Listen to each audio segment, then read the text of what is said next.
Glory.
तर खऱ्या अर्थानं सत्संगाची ज्याला ज्ञान समजलं, जो जागे झाला तो खऱ्या अर्थाने इथं पोहोचतो सत्संगाची.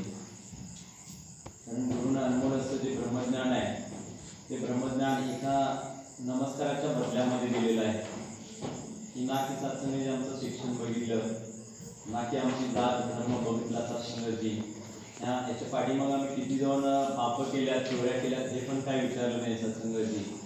आणि असं असणारं पवित्र ज्ञान जे साधू संतांना कितीतरी वर्ष तपश्चर्या करून त्यांची परीक्षा घेतली जाऊन मग हे ज्ञान दिलं जायचं. असे असणारं अनमोल ज्ञान आम्हाला फक्त कुणीतरी सत्संगात चला म्हटलं, नेऊन बसवलं आणि ज्ञान घ्या म्हटलं आणि फुकट गेलं सत्संगाची. म्हणून आम्हाला त्याची किंमत नाही, कदर नाही सत्संगाची. तेच जर परीक्षा घेऊन जर दिला असतं तर सत्संगाची आज इथं बसायला जागा राहिली नसती, एवढी जण आले असते सत्संगाची. पण सहज मिळालेल्या गोष्टीची किंमत असते. जसे की सत्संगाची वडिलांनी भरपूर अशी रिस्पेक्ट कमवलेली आहे आणि मुलांनी काहीच कष्ट केलं नाही तर सत्संगाची खर्च करताना काहीच वाटत नाही. सत्संगाची 1000 रुपयानं खर्च करत असतो. पण वडील ज्यावेळेला सत्संगाची खर्च करत असतात तेव्हा ते प्रत्येक रुपयाचा विषय ठेवत असतात, कारण त्यांनी कष्टातून कमवलेलं असतं. तसं सत्संगाची हे जे ज्ञान आहे ते ज्ञान आम्हाला सहज मिळाल्यामुळं सत्संगाची आम्हाला त्याचं मोल वाटत नाही. महात्मा तळमळ म्हणतात, थोडा अभ्यास करतात, प्रयास करतात सत्संगाची.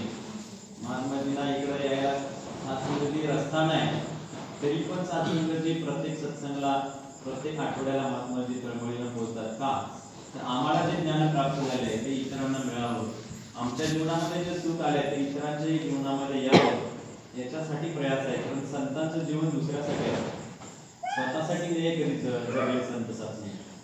कारण पूर्वीच्या साधू संतांचा जर इतिहास आम्ही बघितला तर सत्संगाची त्यांनी कुठं बंगले बांधले नाहीत. सत्संगाची ते साध्या राहण्यासाठी झोपडी होती. एक वेळचं जेवण सुद्धा त्यांना मिळत नव्हतं, कांदा भाकर खात होते. पण कायम ह्या भगवंताच्या स्मरणामध्ये असायचे. कायम सत्संगाची प्रवचन करायचे, कीर्तन सांगायचे, जगाला उपदेश करायचे. म्हणून त्यांची नाव आज आजरामर सत्संगाची. मग सत्संगाची आम्ही केवळ कुणासाठी जगतोय की आम्हाला वाटतं की बंगला घेतला, गाडी घेतली, सत्संगाची जमीन घेतली, मुलाबाळांना जन्म दिलं, चांगलं उच्च शिक्षण मुलांना दिलं, नोकरी लागली म्हणजे माझं सार्थक झालं. नाही, सत्संगाची ह्या भौतिक गोष्टी आहेत. सत्संगाची ह्या तर काय म्हटलेलं आहे की एखाद्या दरोडेखोराला सुद्धा ह्या गोष्टी मिळत असतात.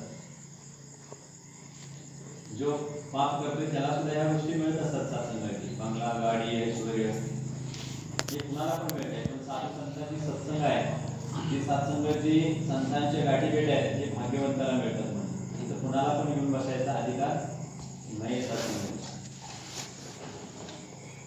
कारण भाग्यवंता घरी भजन कीर्तन त्याची वाटप आहे रघुनंदन. काहीतरी पूर्वपुण्य सुखरूप आई वडिलांची पुण्याई आहे म्हणून सत्संगाची आम्हाला हा मार्ग मिळालेला आहे. तिथे संतांच्या संगतीत येऊन बसण्याचं भाग्य मिळतंय. पण सत्संगाची आम्ही प्रत्येक गोष्ट जर मनावर घेऊन केली तर होते सत्संगाची. महात्मा सांगत होते की गेल्या आठवड्यात भरपूर होती, 60-61 होती, आज 25-30 दिसतात. सत्संगाची काय कारण असावं? सत्संगाची प्रत्येक गोष्ट आम्ही काय करतोय, संसारामध्ये जागृतीनं करतोय. संसारामध्ये जागृत आहे आम्ही. उद्या काय करायचं, परवा काय करायचं हे सगळं नियोजन करतोय सत्संगाची. पण सत्संगाला नियोजन नाही आहे सत्संगाची. कोणीतरी आम्हाला बोलवावं मग आम्ही जावं सत्संगाची असं वाटतंय. का तर आम्हाला महत्व समजलेलं नाही सत्संग.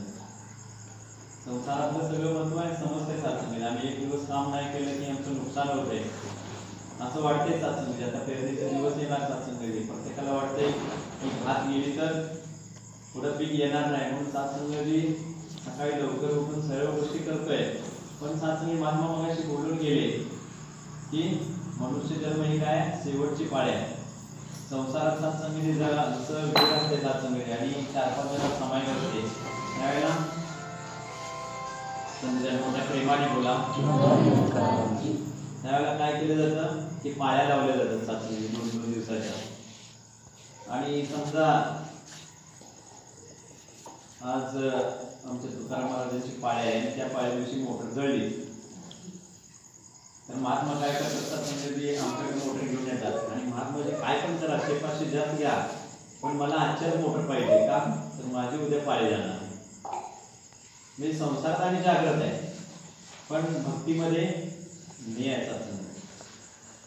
संत तेच सांगतात की सत्संगची मनुष्य जन्म ही शेवटची पाळी आहे. त्यासाठी भगवंताचं नाम घेण्यासाठी, परमार्थ करण्यासाठी.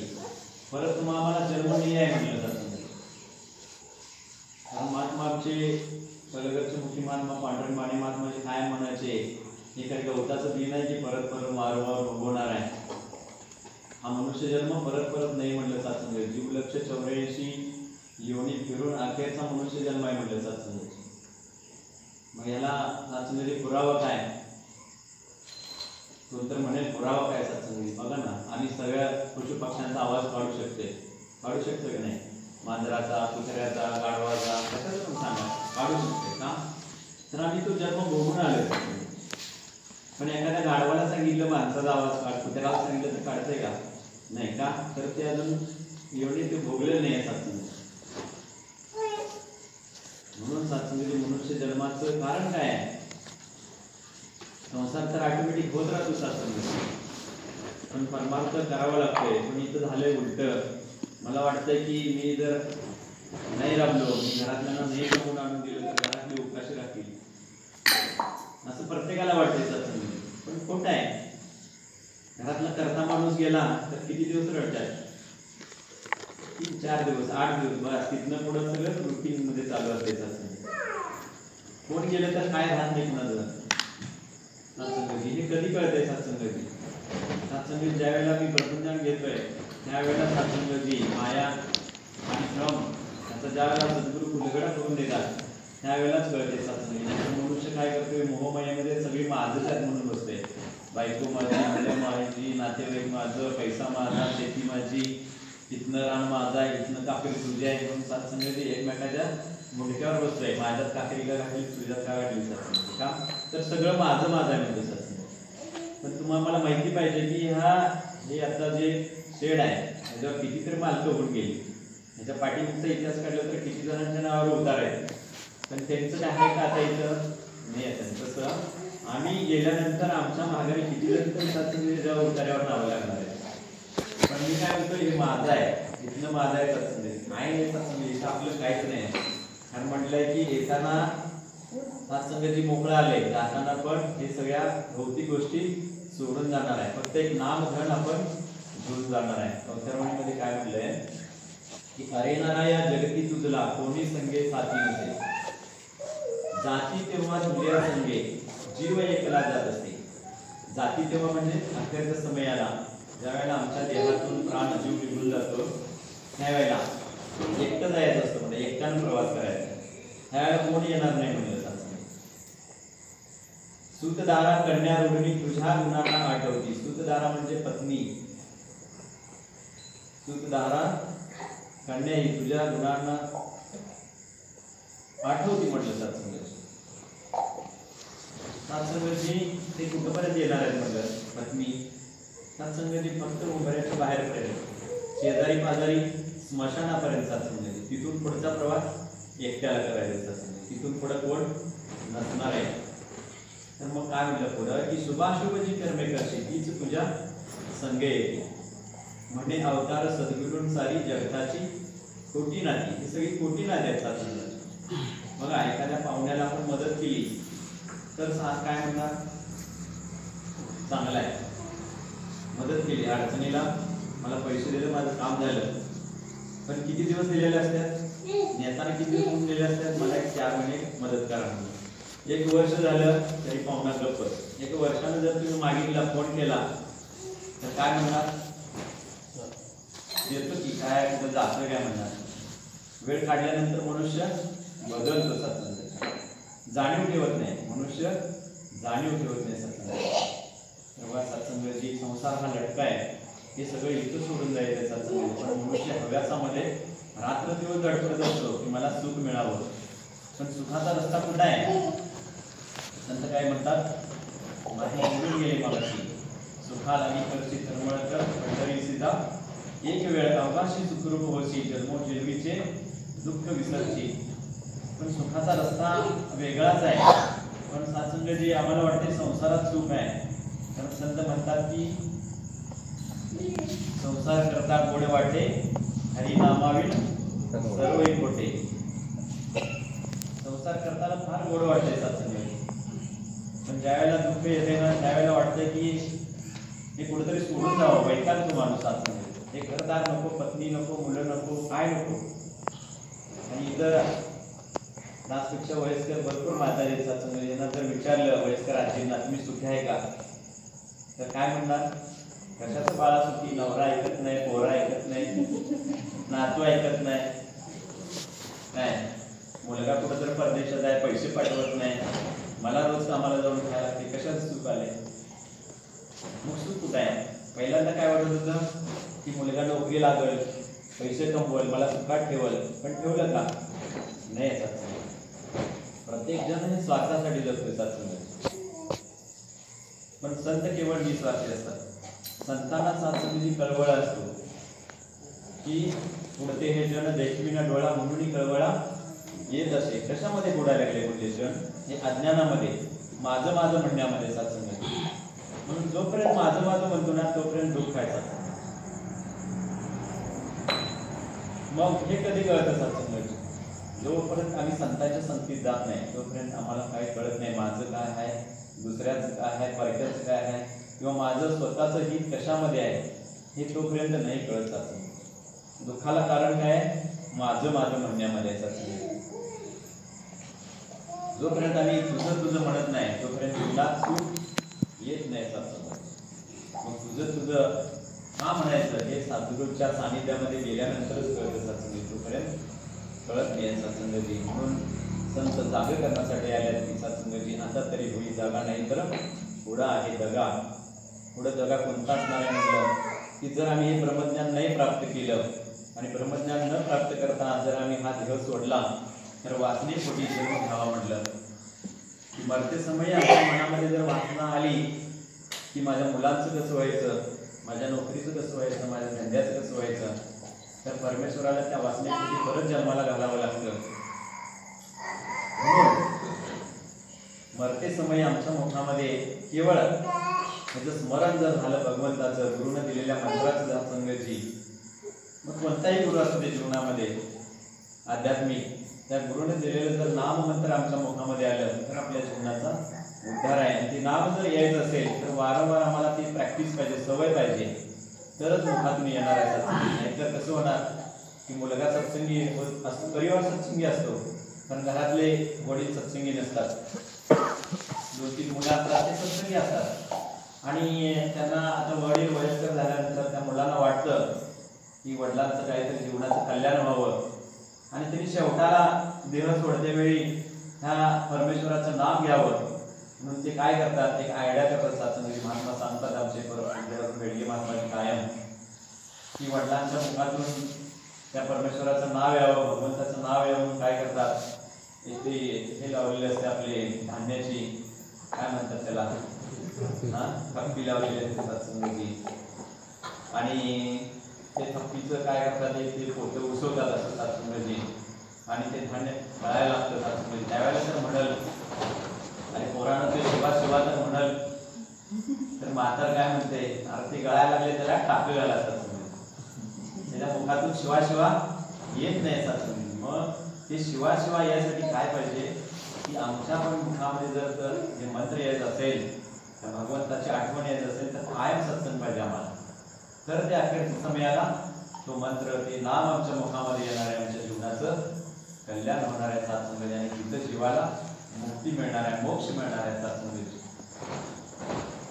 भक्ती एवढी साधी नाही आहे, सोपी नाही आहे, पण गुरुनं सोपी करून ठेवली आहे, पण आम्हाला कळत नाही सत्संग.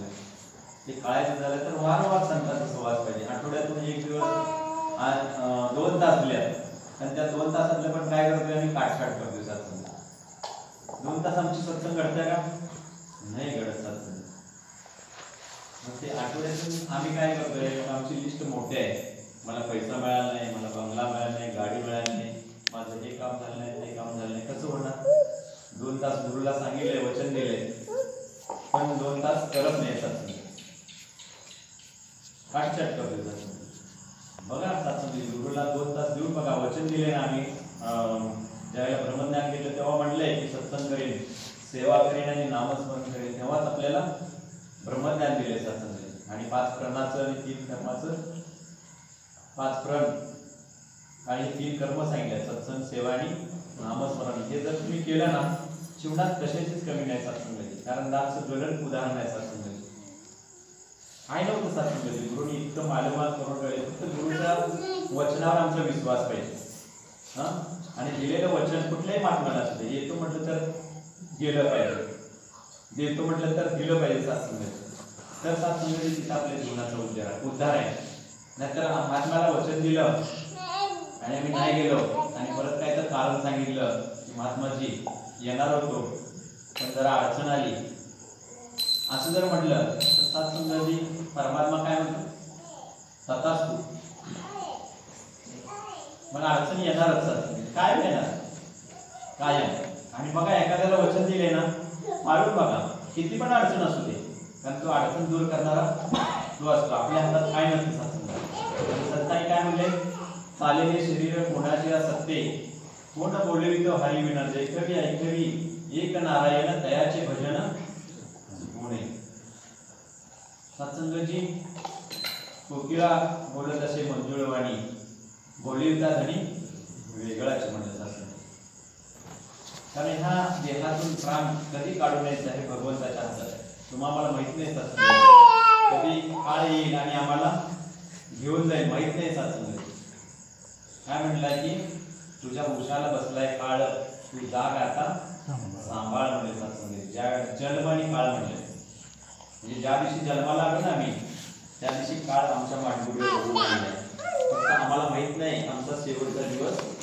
कधी आहे पण संतांना नक्की माहित आहे म्हणून संत कायम तुझ्या सानिध्यामध्ये असतात कारण संतांना नेहमी माहित असते की माझं मरण पुढच्या क्षणाला आहे हे लक्षात ठेवून संत जगत असतात पण अज्ञानी मनुष्य काय म्हणतोय की मी अजून 10 वर्ष काय होत नाही मला आयुष्य 50 वर्ष आहे म्हणतो कशाच्या जीवावर साठ संगती ह्या फटक्याच्या आणि रट्ट्याच्या जीवावर ताकद आहे तोपर्यंत म्हणतोय पण ह्याला 110 ताप येऊ देते सत्संगती चांगला असतो तेव्हा काय म्हणतोय लात मारून तिथं पाणी काढून म्हणतोय कोण कोण येते माझ्या आडवी एवढे बघू म्हणतोय पण ताप आल्यावर काय म्हणतोय बायकोला पाणी जरा दे ग बायको चमच्यानं पाणी पाजते तेव्हा कुठं जाते फटक्यात रक्ताचा सत्संगती तेव्हा ताकद कुठे जात्या ते अज्ञान आहे सत्संगती हे कधी कळते ज्या वेळेला जावा की सत्संगती मिशन हॉस्पिटलमध्ये जावा बघा सत्संगती दास परवा गेला होता परमादन्याचे महात्मांचे वडील सत्संगती काही कारणास्तव आजार आहे सत्संगती तर बघितलं तर सत्संगती असं आयुष्य मध्ये सत्संगती 50 वेळ आहेत सत्संगती प्रत्येकाच्या नाकामध्ये सत्संगती श्वास नलिका लावल्यात सुया घातल्या सत्संगी मसनी लावल्यात हृदयाचे ठोके मोजतात सत्संगती दररोज 5,000 10,000 बिल आहे तिथे गेल्यावर वाटतंय की भगवंतानं आम्हाला चांगलं ठेवले पण इथं काय वाटतंय मी एकेकाला बघूनच घेतो हा मग सत्संगती ज्या वेळेला आम्ही काय करतोय अंत्ययात्रा असते ना अंत्ययात्रा असते आणि स्मशानात जातोय आणि ज्या वेळेला उचलून येतात त्यावेळेला वाटतंय माणसाच्या जन्मात काय अर्थ नाही काय माणसाच्या जन्मात काय अर्थ नाही म्हणजे आलंय तसं एवढं कमवला एवढं सगळं केलं आणि जाताना काय गेलं नाही बघा आणि तो कुठेपर्यंत असते हे वैराग्य जोपर्यंत त्याला धन आपले येत ना तोपर्यंत आणि एका डोसं फुटलं महागारी चाललं की घरची आठवण येतात सगळी संसाराची आठवण येत्या काय मग ते सगळं विसरते काय सगळं विसरते माणसाच्या मनात अर्थ नाही काय नाही सगळं विसरते आपला विचार चालूच असते की आता मला काय करायचंय कुठं जायचंय कुणाला फसवायचंय कुणाला टोपी घालायची हे सगळं चालू असते माझं ते पण माझं आणि दुसऱ्याचं ते पण माझं म्हणजे हे मन असं आहे सत्संग जिथं जाईल तिथं रमतंय सत्संग मग सांगत होते मामाशी की संघ चांगला पाहिजे संघ जर आमचा बिघडला तर आमचं नशीब बिघडते सत्संगी तसं सत्संगी असला सत्संगाची लहान वयात संतांचा संघ लागला सत्संगाची आणि खरोखरच गुरुची कृपा झाली संत महात्म्याची कृपा झाली चांगले चांगले आमचे धामणे महात्मासारखे हरिदास महात्मासारखे गायकवाड महाराजांचे तुकाराम महाराज आदरणीय सत्संगाची जुने महात्मा आहेत सत्संगाची त्यांचा सहवास लागला सत्संगी कमनोळीचे आमचे ऐहोळे महात्माजी आमचे बंडगर महात्माजी सत्संगजी यांच्याकडे जर बघितलं तर दासलं तर खरोखर पांडेगावच्या पाटील महात्मांच्या आठवण खरोखर महात्मा एकदम साधे बोलले. खाण्याची महात्मांची झोपडी महात्मांचा जर भाव बघितला तर तळमळीनं सत्संगी प्रसादीची सेवा, सत्संगविषयी आदर, सत्संगजी दुकानात जर आले पैसे नसू द्यात सत्संगजी पण महात्मा येणार, महात्मा तुम्हाला हे पाहिजे तुम्हाला ह्या दिवशी देणार म्हटलं की त्या दिवशी आणून देणार सत्संग. म्हणजे एक वर्षी महात्मा होते सत्संगी. आज तुमचं नाव काढत आहे, त्यांची मुलं काढत नसतील, नाव विसरून गेले असतील, पण सत्संगजी एक एक महात्मांचं जर सत्संगजी वचन जर बघितलं, त्यांची पारख जर केली तर खरोखर सत्संगी त्यांच्या सत्संगजी जीवनाकडे बघून सत्संगजी दासला सत्संगजी म्हणजे असं प्रेरणा मिळते की एवढे बुजुर्ग महात्मा आहेत सत्संगी. आज बंडगर महात्मांच्याकडे बघितलं तर वाटते सत्संगजी खरोखर असे जर महात्मे झाले जीवनामध्ये सत्संगी त्यांच्याकडे बघून आम्हाला प्रेरणा मिळते सत्संगजी की एक वर्षी सत्संगजी साधा आणि सरळ भाव सत्संगजी, भोळा भाव सत्संगजी. तर परमेश्वराला काय पाहिजे? फक्त भोळा भाव पाहिजे. इथं चालाकी नको सत्संगजी. इथे येऊन काय सत्संगजी विनोद केला, हसवलं, सत्संगजी चांगले वस्त्र परिधान करून आला, सत्संगजी काय नाही करत. कारण भगवंत फक्त भोळा भाव पाहिजे. कारण म्हणलंय की भाव तिथं देव म्हणलं, फक्त शुद्ध भाव पाहिजे. इथं चालाकी नको म्हणले सत्संग. आणि तो शुद्ध भाव जर भाव झाला तर सत्संगजी शुद्ध भाव बीजापोटी फळे रसाळ गोमटी म्हणलं सत्संगजी. भगवंत सगळं जाणतोय सत्संगजी, आम्हाला काय पाहिजे काय नको आहे ते त्याला माहित आहे सत्संगजी. कुठल्या वेळेला काय द्यायचं आहे हे भगवंताला माहित आहे. जसं सत्संगजी वेळ पुढे पुढे जाते सत्संगजी, जसं आम्ही लहान मुलाला सत्संगजी त्याचं वय बघून ते हट्ट धरतं की मला 100ची नोट द्या, पण आपण देतो का? देत नाही. आपल्याला काय माहिती असतं की याला 100ची नोट दिलं तरी हॉटेल किंवा लगेच पुढे जर खर्चून येईल. पण आम्ही काय करतोय, त्याचं लहान वय असेल तर त्याला 2 रुपये, जरा मोठा असेल तर त्याला 10 रुपये, त्याच्यापेक्षा मोठा असेल तर त्याला 100ची नोट. जसं त्याला ज्ञान आहे तसं भगवंतांना आपल्याला किती बुद्धी आहे त्यामुळे आपण सगळे दिलेले आहेत. मला काय वाटतंय, त्याला बंगला दिले, त्याला गाडी दिले, त्याला एवढं आलिशान दिले, मला का दिलं? माझी बुद्धी तेवढी आहे. मला जर तेवढं दिलं तर माझं वर्तुळ तसे राहणार नाही सत्संग. भगवंताला माहिती आहे, आपल्याला काय माहिती आहे का? काहीच नाही. म्हणून जे दिलंय त्यात समाधान राहणं ही खऱ्या अर्थाने बघतोय सत्संग.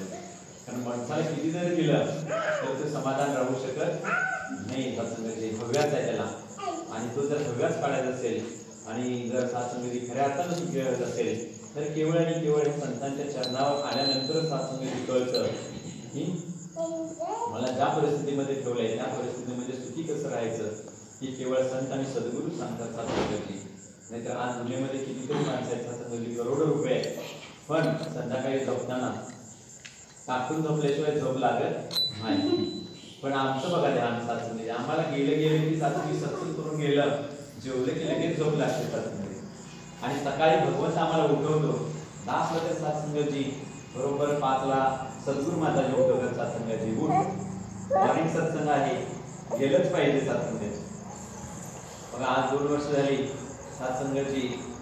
दास सद्गुरू माताजींच्या आशीर्वादाने सत्संगाची मॉर्निंग सत्संगला बरोबर 5ला पोहोचतो सत्संगाची. आमचे बरेच महात्मा इथे जे आज आले आहेत त्यांचं भरपूर योगदान आहे. प्रत्येक जण सत्संगाची बरोबर मॉर्निंग सत्संगला वेळ असतात, आणि जे सत्संगाला वेळेत येतात ना त्यांची कामं कुठलीच पद्धत नाही सत्संगाची, कुठलीच नाही सत्संग. कारण सद्गुरूंना आमच्या मनात यायच्या अगोदर आमची सगळी कामं बनवलेली आहेत सत्संगीला. असा ठाम विश्वास आहे. बघा सत्संगी तुम्ही पण या ह्या गुरुचरणावर विश्वास ठेवा आणि सत्संग वेळेत करा, बाकी काय करू नका. आणि येणाऱ्या संत महात्म्यांचं तुमचं वचन फक्त पाळा, बाकी काय करू नका सत्संग. तेवढं जर केलं ना जीवनाचा उद्धार आहे सत्संग. बोलता बोलता दास बरंच काही बोलला सत्संगाची वेळची मर्यादा सत्संगी पुढे गेलेली आहे. दासला उदाहरण माफ करा. आणि यायला पण आम्हाला थोडासा वेळ झालेला होता, पोहोचायचं सर्वांचं ध्यान होतं, पण सत्संगाची पोचणारा तोच आहे सत्संगाची. पण परत कधी सेवा लागली तर असं न होता की वेळेमध्ये दास आणि दासची सेवेची पोचावी हा एक आशीर्वाद द्या.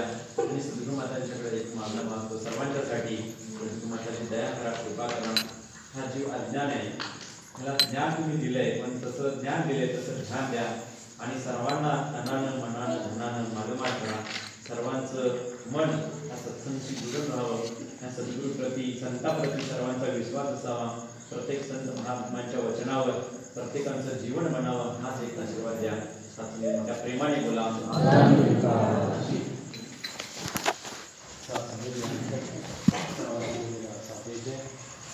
मेरी ओट सहारा लिया कन्हैया दूर तुम्हारा करे अवतार जीविता दिन राती गुण गावा करे अवतार जीविता दिन राती गुण गावा एक तू ही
बहुत ही